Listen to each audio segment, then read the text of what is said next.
болгондо дагы Садыр накта кыргыздын уулу. Бир назардын эң улуу баласы ушул Кең сууну жердеген Алыбай. Алыбайдын 10 уулунун эң улуу баласы Солтонкулбай, атактуу Солтонкулбай. Бул бүт кыргыз элине даңктуу киши болгон Жетакенин катарында жүргөн.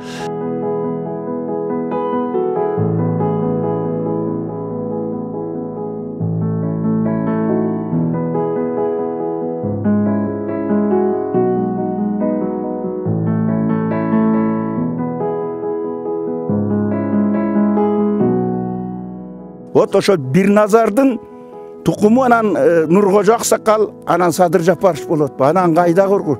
Садыр иним ошолор Жетакенин тукуму.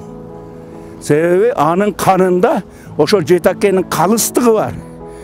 Чечендиги бар.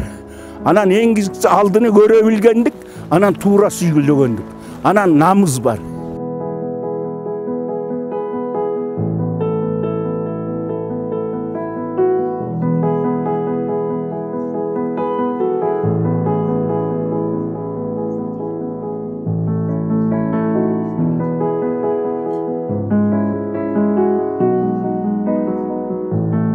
Ага чейин эле анан ушул Кең суу айылынан биздин ушул жерде жергиликтүү туугандарыбыз Кытайга качпай калган.